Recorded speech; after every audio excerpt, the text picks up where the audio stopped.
the thickness is kind of mineralized, what I'm going to do is in my compression, I'm now going to hold my sponge like this with my 3 fingers and my sponge, my thumb there, and now I'm going to do the same kind of technique. I'm compressing, and see how I'm letting the sponge kind of glide just over the tip of my fingers. I'm going to compress, release, move up, compress, release, move up.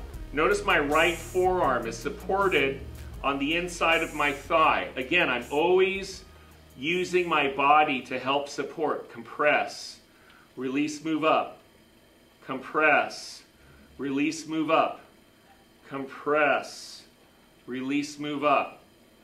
Okay? And I just keep repeating that to myself. And again, I can't emphasize enough. Now notice how much taller my cylinder is from where we first started. It was this kind of fat donut, and now I'm kind of at a cylinder shape. I'm going to compress one more time. Draw that up. More and more compression. Right index finger comes over. And now I have a nice inverted cylinder. And I keep it inverted because that's easier to throw. If it starts flaring out, the cylinder wall, it becomes more difficult because then it'll turn more into a bowl quickly and I won't get as much height as I want. I'm going to take my carving tool again. I'm going to trim that thickness down at the base. And the reason why I'm doing that is because I want my outside hand to be right at the bottom of the pot, okay?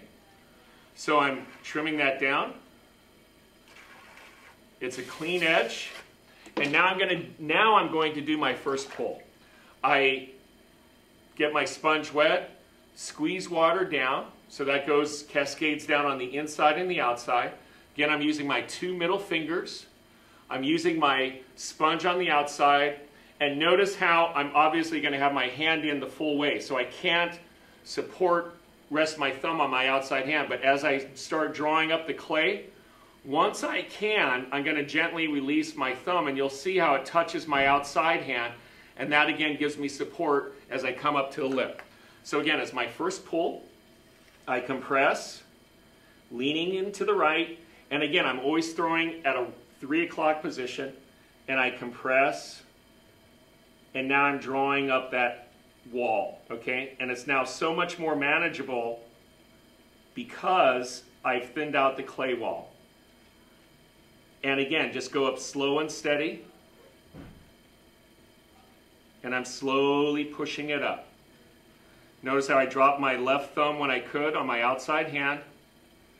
And now I'm coming around to my outside hand.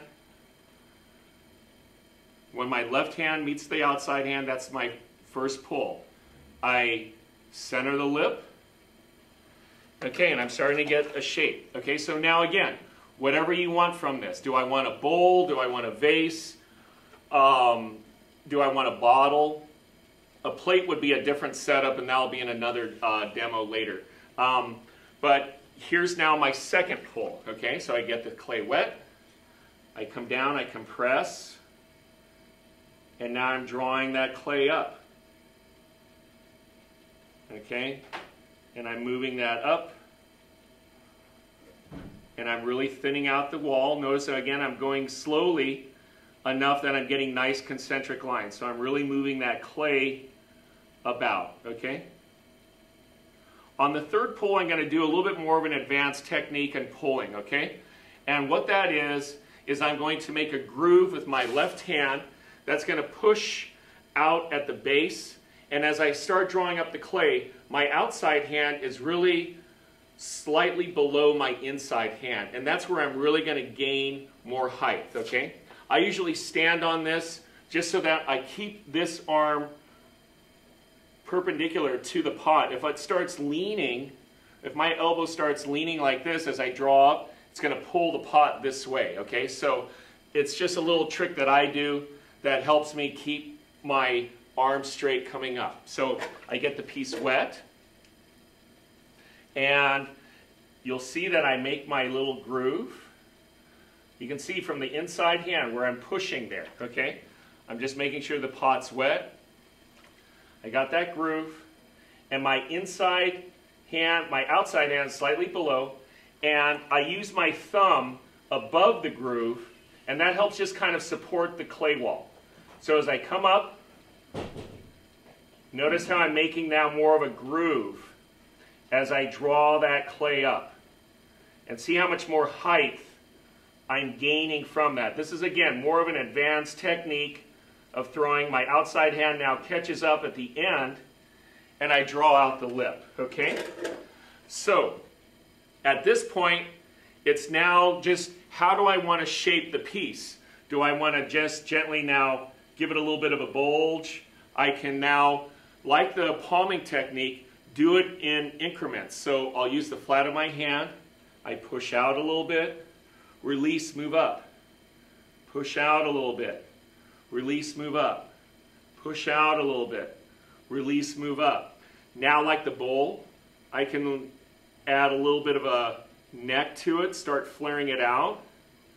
Okay, now let's create a little bit more of a belly on that. Notice how, again, I'm compressing with the flat of my hand on the outside and on the inside. I'm pushing this out a little bit more, compressing, compressing, and now it's just really shaping. Either I use more pressure with my outside hand or my inside hand. Another advanced technique is using a metal rib, okay? And I can set that up with my forefingers and my thumb, and I can compress. And now my rib, depending on the arc that I set, I'm pushing with my inside hand into the rib. I can reverse it because there's a nice natural convex curve. And again, that gives it a nice shape. Once you get more advanced, if you're able to move your hand up slowly enough, instead of doing it by increments, watch how I just slowly let my inside hand glide up with my outside hand against the rib. And then that's slowly pushing out the form. And then one final advanced, even more advanced technique, and this takes a lot of practice, but you'll get there, is I actually use two ribs, okay? Metal to the clay doesn't create any grabbing, so I'm not worried about water getting my hands wet or the pot wet. And I hold the rib. It's kind of a little tricky. I hold the rib just like that on the inside hand. And I use a slightly larger rib that's much like this. It flexes. I separate my fingers out, my thumb like that. It's kind of almost like holding a guitar or a violin.